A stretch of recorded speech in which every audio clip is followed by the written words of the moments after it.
I checked my Instagram one morning and froze. I'd gone from 1.2 million followers to barely 200,000 overnight.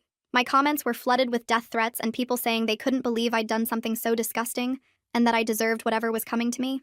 Shaking, I scrolled through my recent posts looking for anything controversial, but it was just the usual sponsored skincare routine and photos from my trip to Miami last week. Nothing political or offensive, just the same lifestyle content I'd been posting for 3 years. But every single comment before I disabled them was calling me evil and saying I should be in prison. Someone had leaked my home address and people were showing up at all hours, throwing rocks at windows and spray painting Predator on my car. My brand partnerships started sending termination emails within hours, saying they couldn't be associated with someone like me. The makeup company I'd worked with for 2 years said I'd violated their morality clause, though they wouldn't specify how. They were demanding $3 million in damages and had frozen my assets through an emergency court order. The athletic wear brand demanded I return everything and remove all mentions of them from my social media. I called my manager begging her to tell me what was happening, but she said she was just as confused as I was.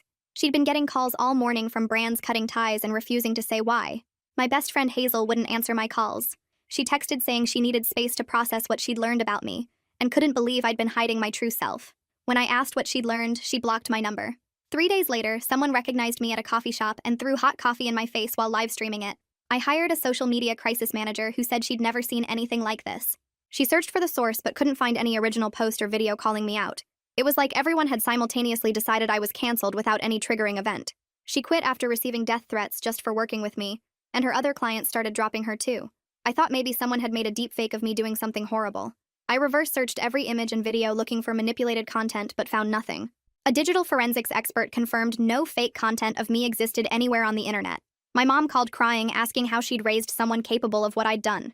When I begged her to tell me what she thought I'd done, she just said the evidence was undeniable, and she needed time to process. My sister posted on Facebook that she was no longer associated with me. She had to drop out of college after other students found out we were related and started harassing her daily. My dad's business lost all its clients within a week. I tried posting online asking why I was suddenly so hated, and people just asked if I was seriously pretending to be clueless. The influencer house I lived in asked me to move out immediately because the other creators felt unsafe around me. When I packed my things, everyone stayed locked in their rooms. The house manager called the police and had me forcibly removed while live streaming it to warn other influencer houses about harboring predators. My YouTube channel got demonetized and TikTok permanently banned me for violating community guidelines. My Patreon subscribers all canceled and many requested refunds. Several filed a class action lawsuit claiming emotional distress from unknowingly supporting someone like me. My credit cards were all canceled and I was blacklisted from every major bank. My podcast co-hosts released an episode without me explaining they couldn't platform someone like me.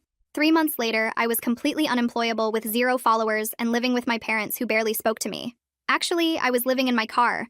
My parents kicked me out after their house was vandalized for the 5th time, and someone tried to burn it down with them inside. I'd applied to regular jobs under a fake name, but somehow employers always found out who I was. Even the grocery store said they couldn't hire someone with my reputation. I'd been physically attacked 3 times. I'd given up trying to figure out what I'd supposedly done when I got a DM from an account with no profile picture or followers. It just said, "You're not the first influencer this has happened to," and then the account disappeared before I could respond. I thought it was just another troll until they sent me one more message with a time and place to meet, and I was just desperate enough to go. The address led to an old warehouse district 40 minutes from where I'd been parking my car behind a Walmart. I pulled up to the building with its broken windows and graffiti-covered walls, keeping my engine running while I gripped the pepper spray I'd bought weeks ago. The sun was dropping behind the buildings and making long shadows that had me checking my mirrors every few seconds. My hands shook as I typed the address into a text to my old crisis manager's number, even though she'd blocked me months ago. At least if something bad happened, there'd be some record of where I went. I took photos of the building's front and the street signs, and started my phone's voice recorder before sliding it into my pocket. The metal door was already cracked open, and I pushed through into a space full of old machinery and concrete pillars. A woman stepped out from behind one of the pillars, and I almost ran, but she held up both hands to show they were empty. She looked tired with dark circles under her eyes, but her voice was steady when she said her name was Reika. She pulled out her phone and showed me her Instagram profile from 2 years ago with 800,000 followers. Then she swiped to show her current account with barely 3,000. The pattern looked exactly like mine, with that same overnight drop from everything to nothing. She explained she'd been tracking other people this happened to and had found at least 12 cases so far. She'd been investigating for 8 months since her own cancellation, living off what was left of her savings while trying to figure out the system. I told her everything in a rush, the words spilling out about losing 1 million followers overnight and the $3 million lawsuit. I told her about my parents' house almost burning down and living in my car for 3 months now. She nodded and took notes on a tablet that wasn't connected to Wi-Fi, like she'd heard different versions of this same story before. She said we needed to document everything the right way without doing anything that could get us in more trouble. She handed me a list written on actual paper with types of records to gather, and warned me to only use cash from now on. She said she knew someone who ran a motel that took cash, and didn't ask questions where I could stay tonight. The thought of sleeping in a real bed instead of my back seat made my eyes burn, and I had to look away. She made a call on a flip phone and gave me an address 20 minutes away where a room would be waiting. The next morning, I woke up confused until I saw the water stains on the motel ceiling and remembered where I was. For just a second, I'd forgotten about everything, but then it all came crashing back. I thought about how my manager hadn't known what was happening and how the crisis firm had quit on me. I thought about my whole family cutting me off like I was some kind of monster they'd never really known. My phone buzzed with a text from Reka about a journalist named Logan Bray, who wrote about tech companies and their systems. She said he was careful and thorough, which was better than someone who just wanted clicks and drama. She'd already reached out to see if he'd talk to us and thought he might actually listen instead of dismissing everything. I drove to the nearest library and used their computers to set up new email accounts that couldn't be traced back to my real name. Every document I could still access got uploaded to new cloud storage, including all the termination letters from brands. I uploaded the lawsuit papers demanding $3 million and screenshots of thousands of death threats I'd gotten. Each file got organized into folders with dates and sources while I tried not to think about how this was my whole life reduced to evidence files. I started going through my old contracts that night in the motel room, spreading papers across the bed and squinting at the small print under the dim lamp. Every single termination letter used the exact same words about violating a morality clause, but none of them said what I actually did wrong. The makeup company's letter matched the athletic brand's letter word for word in that section, like someone had copied and pasted from the same template. I grabbed a highlighter and started marking the identical phrases across different company letters, the yellow streaks making a pattern that couldn't be coincidence. Reka came by the next morning with coffee and looked over my shoulder as I showed her the matching language. She pulled out her laptop and started comparing my termination emails to screenshots she'd saved from other victims. Her finger stopped on something in the corner of one email, and she zoomed in on a string of text I hadn't noticed. There was this weird code buried in the metadata that said, Risk Flag Pred 7749, and when she searched for it across all my emails, it showed up in messages from 5 different brands.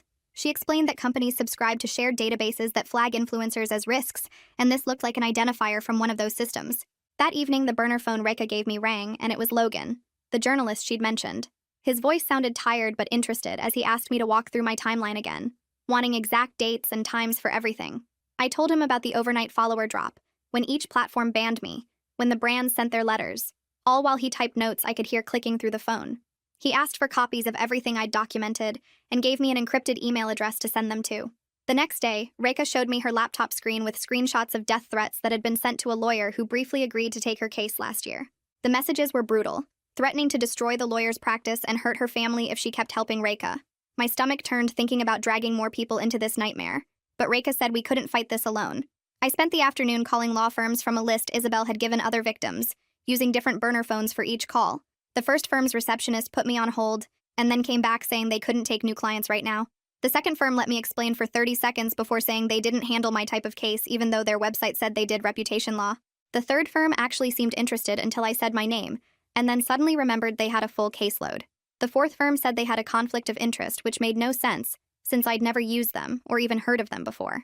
After 2 days of rejections, Reka finally connected me with someone named Isabel Rainey, who specialized in tech accountability cases. She agreed to a video consultation, but warned me up front that her resources were limited since bigger firms wouldn't touch cases like mine. During our call, she listened without interrupting as I explained everything, taking notes and asking specific questions about dates and documentation. 3 days later, Logan called back after reviewing all my documents and said the pattern was too consistent across different victims to be random. He wanted to see everything Reka had collected on the other people this happened to, so he could look for common factors. Isabel called me that afternoon and explained something called data access requests that could force platforms and vendors to share what information they had on me. She said it was a legal process that might reveal who originally flagged me as a risk and why they did it. She sent me templates and walked me through the specific legal language each request needed to include.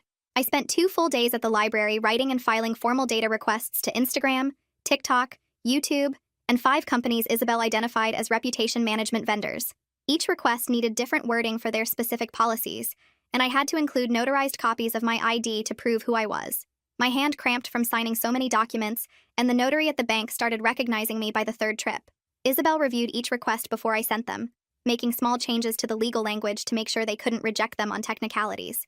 The requests went out by certified mail with tracking numbers, so we'd have proof they received them. A week later, Rekha texted me about someone who used to work at one of these reputation companies and might be willing to talk. She set up an encrypted video chat with someone named Tao Brooks, who appeared on my laptop screen with his face slightly blurred and using a voice modifier. He looked nervous, constantly glancing around like someone might be watching, but he said he wanted to help because he'd seen how broken these systems were. He started explaining how risk feeds worked, these automated systems that scan millions of posts looking for keywords or patterns that might indicate someone was dangerous. Once you got flagged in one system, he said, it would spread to every company subscribed to that feed within hours through something called API connections. The companies trusted these risk scores completely without doing any verification, because checking would take time and money they didn't want to spend. He pulled up a diagram on his laptop showing how one bad flag could destroy someone in under 6 hours. The screen showed arrows connecting dozens of companies to a central hub labeled Risk Assessment Feed, with red lines spreading out like poison through a network. He pointed to the timestamps showing how fast the data moved between systems. According to his notes, once someone got marked as high risk in the main database, every subscriber would get an alert within minutes. The companies never checked if the information was right because manual review would slow everything down. He showed me screenshots of the actual interface these companies used, with simple red and green lights next to influencer names. Red meant cut ties immediately without asking questions. He said the worst part was how these systems mixed up people with similar usernames all the time. If someone named Sarah_M_123 did something bad, Sarah_M_124 might get flagged too, because the system only checked partial matches. Requested Reads is on Spotify now. Check out link in the description or comments. The companies knew about these problems, but fixing them would cost millions, and they figured a few false positives were worth avoiding one real scandal. Rekha interrupted to mention she'd been building a list of other people this happened to. She said there was a small encrypted chat group where victims shared their stories and tried to find patterns. She could try to get me added if I wanted, but warned me some people in there were pretty angry and desperate. I wasn't sure about trusting strangers online again, but realized I needed to hear what happened to them to understand if this was really systematic. That night, back at the motel, I started creating a detailed timeline on paper, marking exactly when each platform banned me and when each brand sent termination emails. I used different colored pens to track the sequence and noticed something strange immediately. Everything clustered around one specific weekend in March, with most actions happening within a 48-hour window.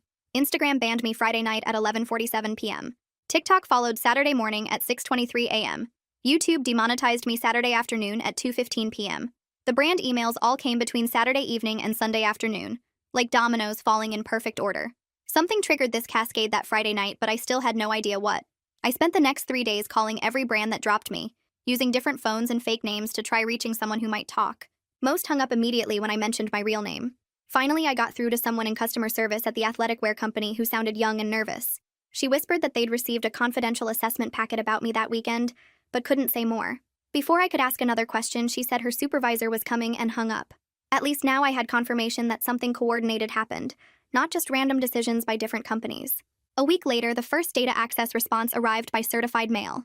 The platform had sent a thick envelope full of mostly blacked-out pages, with entire sections marked proprietary information, or third-party confidential.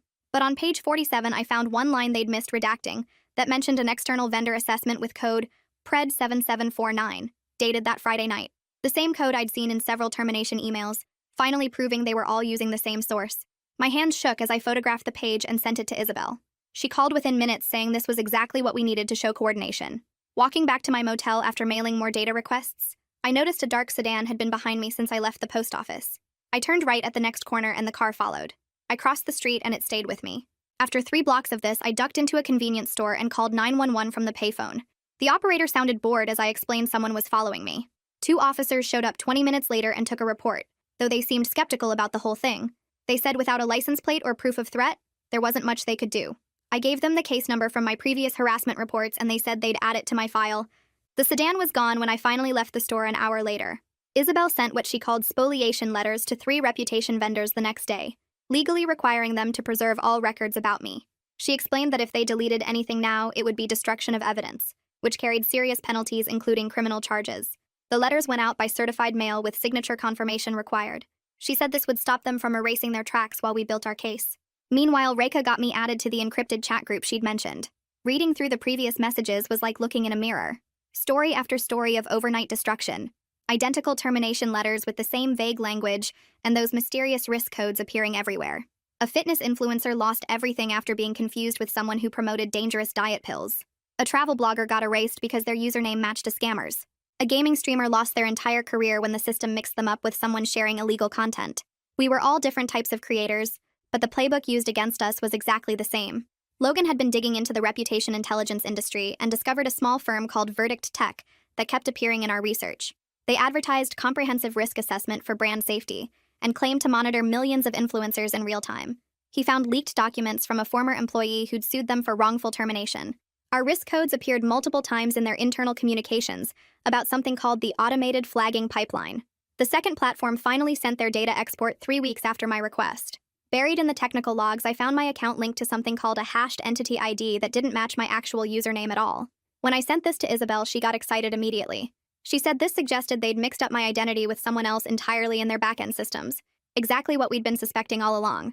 Tao jumped on our next video call and pulled up his screen to show us exactly how these systems worked. He pointed at lines of code while explaining that Verdict Tech's system would scan millions of usernames across every platform looking for bad actors, but their matching algorithm was garbage. If someone named Sarah_Rose94 got caught selling drugs on some random forum, their system might flag every variation like Sarah Rose, Sarah, Rose, or even just anyone with Rose in their handle. The error would hit their database and within seconds get pushed out to every brand that subscribed to their feed. He showed us actual examples from his old job where a gaming streamer got mixed up with a crypto scammer just because they both had Wolf in their usernames. The brands never checked if it was the same person. They just saw the risk score and cut ties to protect themselves. I started messaging everyone in our encrypted chat, asking them to check their entity IDs and usernames against actual bad actors. Within hours, the responses came flooding back. A fitness coach found her account linked to someone selling steroids who had a similar Instagram handle. A food blogger discovered she'd been mixed up with someone running diet pill scams because they both used variations of healthy in their names. Every single person in our group had been confused with an actual criminal or scammer through these broken matching systems. The patterns were identical down to the timing, and those same risk codes appearing everywhere. We documented everything in a shared spreadsheet that Isabel said would be crucial evidence. I decided to try one more time with my old manager, sending her all our findings about the Verdict Tech errors. I explained how their system had mixed me up with someone else and begged her to look at the evidence. 3 days later, a courier showed up at my motel with a thick envelope. Inside was a formal cease and desist letter from her lawyer stating that any further contact would be considered harassment, and they would seek a restraining order. The letter threatened legal action if I ever mentioned her name in connection with this situation. My hands shook as I read it and realized she was more scared of the brands than interested in the truth. Logan had been working his contacts in the tech industry for weeks, trying to get someone to talk on record. Most people hung up the moment he mentioned Verdict Tech, but finally someone at a small athletic wear company agreed to meet him at a diner outside the city. The source wouldn't let Logan record but confirmed they'd received a risk assessment packet about me that weekend, along with hundreds of other influencers. The packet came through their automated brand safety dashboard and triggered immediate contract termination protocols. The source said similar packets went to every brand in their network simultaneously, creating a cascade effect where everyone dropped the flagged influencers within hours. Logan couldn't use the source's name, but now we had confirmation of the coordinated nature of the attack. Isabel spent 3 days drafting formal demand letters to Instagram, TikTok, YouTube, Verdict Tech, and 2 other reputation vendors we'd identified called Brand Shield and Safety First. The letters cited specific laws about defamation, tortious interference, and negligent data handling. She demanded full disclosure of their assessment methods, all data they had on me, and compensation for the massive damages their errors had caused.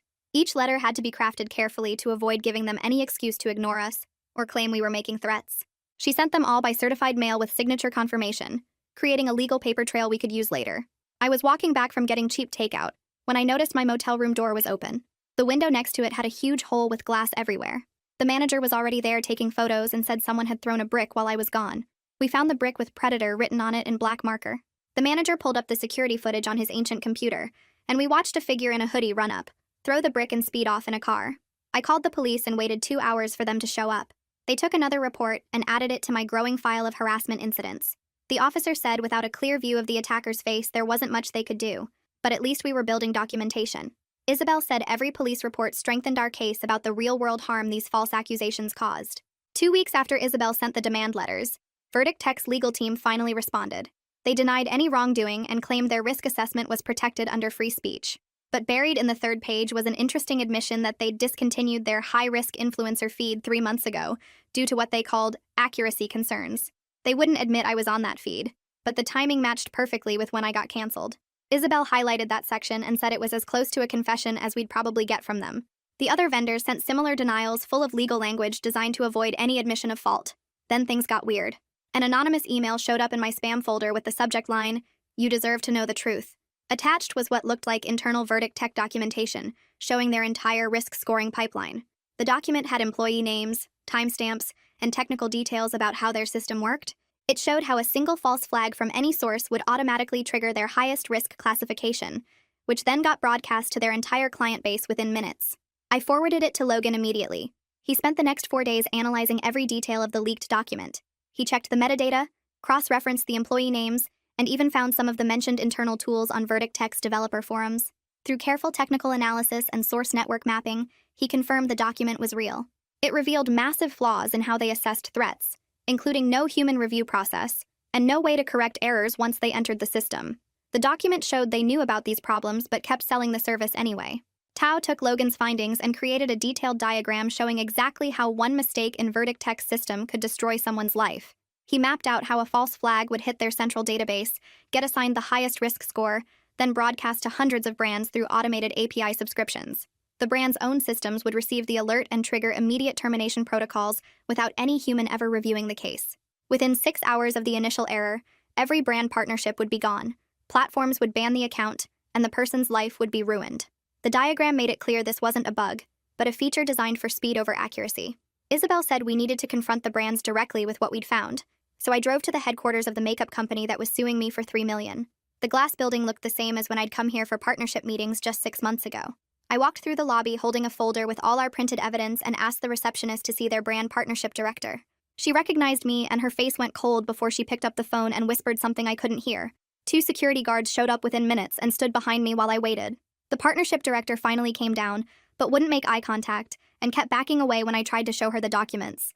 I held up the papers showing the Verdict Tech error codes and started explaining how their system had flagged me by mistake, but she cut me off saying they couldn't discuss anything due to their NDA with Verdict Tech. I pulled out my phone and started recording, asking her on camera if they'd ever verified the claims before destroying my career. The security guards grabbed my arms and dragged me toward the exit while I kept filming and asking why they trusted an automated system over 3 years of working together. They shoved me out the door and told me I was banned from the property. Isabel watched the video I'd recorded and said it was good documentation, but we needed a different approach since direct confrontation wasn't working. She suggested we go public with a carefully written statement that showed the evidence without making claims that could get us sued for defamation. We spent the next 2 days working on a Medium post that laid out the timeline, showed the redacted error codes, and explained how the system worked without directly accusing anyone of lying. Isabel reviewed every sentence to make sure we weren't crossing any legal lines while still telling the truth about what happened. I uploaded screenshots of the termination emails with the matching codes highlighted, the leaked Verdict Tech documents with employee names blacked out, and Tao's diagram showing how one error spread everywhere. My hands were shaking so bad I could barely type as I added the final section about losing my home and family over a computer glitch. I stared at the publish button for 20 minutes, knowing this could either help clear my name or give them more ammunition to destroy what was left of my life. I finally clicked it and watched the view counter start climbing immediately. Within 3 hours, a tech blog called The Algorithm Report picked up the story and wrote their own piece about the dangers of automated reputation systems. Then another blog covered it, and another. And by that evening, 5 different sites had articles about my case. The comments were brutal, with about half calling me a liar trying to cover up whatever I'd really done, and the other half sharing their own stories of getting banned or fired because of automated systems. Someone found my old Instagram posts and started a thread trying to figure out what could have triggered the system. Others were analyzing the code patterns and comparing them to similar leaks from other tech companies. The next morning, I woke up to an email from Verdict Tech's legal team with a cease and desist letter attached. They said I'd violated confidentiality by publishing their internal documents and threatened to sue for damages if I didn't take down the post immediately. Isabel read through it and laughed, saying they were trying to intimidate me, but didn't have a real case since we were exposing consumer harm, which gave us whistleblower protection. She drafted a response explaining that we had every right to share evidence of systematic failures that destroyed people's lives and careers. Meanwhile, Logan was working on his own investigation and had found 2 other influencers who'd gone through the exact same thing with the same codes and timing. They were scared to go public but agreed to talk on background, sharing their termination letters and the harassment they'd faced. Their stories matched mine perfectly, down to the coffee attacks and death threats. One of them had lost custody of her kids when her ex used the accusations in court, even though there was no actual evidence of wrongdoing. Tao kept digging through old Verdict Tech files and found something huge in their internal chat logs. There was a whole category called Pred2 that was supposed to flag predatory behavior, but the detection system was broken and matching based on partial username similarities instead of actual content. If someone with a username like Predator Gaming got flagged, anyone with Pred anywhere in their handle might get caught in the same net. My old gaming account from high school had "predict this" as the username, and that was enough to trigger their highest risk classification. Isabel took all this new evidence and filed formal complaints with 3 different state agencies for unfair business practices and consumer fraud. She included everything we'd found showing how Verdict Tech knew their system was broken, but kept selling it anyway. The complaints were public record so journalists could access them and start investigating on their own.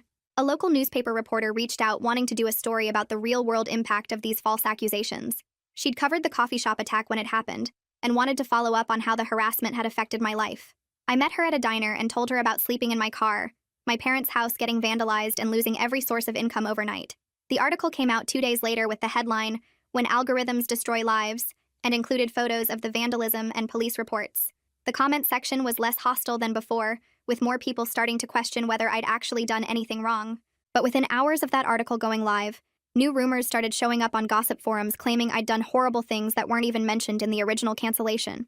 Rekha saw them first and recognized the pattern immediately since the same thing happened to her when she started fighting back. She said Verdict Tech or their clients often seeded these forums with fresh accusations to muddy the waters when victims gained traction. Rekha pulled up old court documents on her laptop and showed me the lawsuit she'd filed against 3 platforms and Verdict Tech 2 years ago. She'd spent $40,000 on lawyers, and after 12 months of depositions and motions, she ran out of money and had to drop the case. She pointed to a stack of boxes in the corner of her apartment filled with discovery documents that proved the systems were broken, but no judge would look at them without proper legal representation.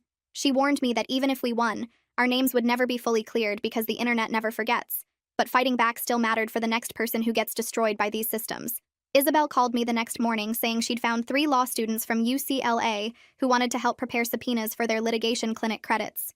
They came to her office that afternoon with laptops and legal pads, eager to work on a case that actually mattered instead of mock trials.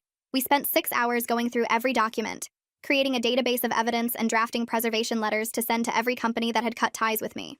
Isabel's students found legal precedents for algorithmic harm cases and started building arguments about negligent data practices and defamation through automated systems. We sent certified letters to 37 companies demanding they preserve all records related to my account termination and risk assessment scores. Verdict Tech's legal team called Isabel's office within 48 hours, requesting a confidential discussion about potential resolution. Their lawyer hinted they might offer a settlement if we signed comprehensive NDAs preventing us from ever discussing their systems publicly. Isabel told them we wouldn't accept any deal that silenced us and hung up. They called back 3 days later with a different lawyer who sounded more nervous. During this second call, he let slip that Verdict Tech had deployed what he called an entity conflation fix to their systems last month that affected numerous accounts. He wouldn't confirm I was one of the affected accounts, but the timing matched perfectly with when some of the harassment had started dying down slightly. Isabel recorded the call legally and added it to our evidence file. I checked Instagram on a random Tuesday morning and nearly dropped my phone when I saw my account was no longer showing as permanently banned. The page now said temporary suspension with a review date 6 months out, though my followers were still gone and all my content remained deleted. It was a tiny change, but it meant they knew they'd made a mistake and were quietly trying to walk it back without admitting fault. Isabel had a friend who managed properties and didn't care about internet drama, just reliable tenants who paid on time. She vouched for me, and I signed a lease for a small studio apartment in Koreatown, paying 3 months upfront with money I'd borrowed from the encrypted chat group's emergency fund. Loading my few possessions from my car into an actual apartment felt surreal after living in parking lots for so long. I set up a mattress on the floor and hung my 3 remaining outfits in the empty closet, but having a door that locked and a shower that worked felt like reclaiming a piece of my humanity. Isabel's assistant noticed something interesting while reviewing the class action lawsuit updates. 3 of the smaller brands had quietly withdrawn from the suit without any announcement or explanation. The total damages claim had dropped from $3 million to $500,000, though that was still more money than I'd ever be able to pay back. She pulled the court records and found the withdrawal happened the same week Verdict Tech announced their system updates. The detective who'd taken my harassment reports called with actual good news for once. They'd arrested the person who threw coffee in my face after matching them to 2 other attacks on different influencers through security footage and witness statements. The local news covered the arrest, and I watched the footage of them being led away in handcuffs, finally seeing some form of justice after months of being treated like I deserved the violence. Logan's investigation piece went live on a major tech publication's website at midnight on a Thursday. He'd spent weeks fact-checking every detail and getting legal review, carefully documenting how risk feed systems destroy lives without naming every victim to protect our privacy. The article included screenshots of the leaked Verdict Tech documents with key sections highlighted showing how their broken classification system spread false flags across hundreds of platforms simultaneously. Tech industry insiders started sharing it immediately, and by morning it had over 1 million views with heated discussions in the comments about the dangers of automated reputation systems. Tao texted me that night saying 3 of his former colleagues at Verdict Tech had reached out privately after reading Logan's article. They admitted they knew the Pred 2 classification system was matching people incorrectly, but management ignored their concerns because fixing it would require admitting liability. One of them sent Tao internal emails showing employees raising red flags about false positives months before I got canceled, proving the company knew their product was destroying innocent people but kept selling it anyway. Another former employee shared that they'd tried to implement safeguards but got overruled because it would slow down the scanning process and make the product less competitive. These people expressed guilt about their role in ruining lives, but were too scared of lawsuits and industry blacklisting to go public with what they knew. The next week, Reka organized a video call with 12 other victims, and we spent 3 hours sharing what worked and what didn't in our fights for answers. One person had templates for data requests that actually got responses instead of being ignored. Another had a list of lawyers who wouldn't immediately hang up. When they heard our stories, and someone else had created a spreadsheet tracking which platforms responded to which types of legal threats. We built a shared folder with everything we'd learned, adding contact info for the few journalists who took us seriously, and warning notes about lawyers who'd taken money then disappeared. I copied every template and resource into multiple backups, knowing this information could help the next person who woke up to find their life destroyed overnight. 2 days later, Verdict Tech put out a press release about enhancing their data verification processes and improving accuracy in their risk assessment tools, never mentioning us or admitting fault, but the timing was obvious to anyone paying attention. The statement was full of corporate speak about their commitment to excellence and continuous improvement, but buried in paragraph 4 was a line about discontinuing certain legacy classification systems that had been identified as potentially problematic. Logan texted me a screenshot with the key sentence highlighted, adding that 3 of his sources confirmed this was damage control after our evidence started circulating among their biggest clients.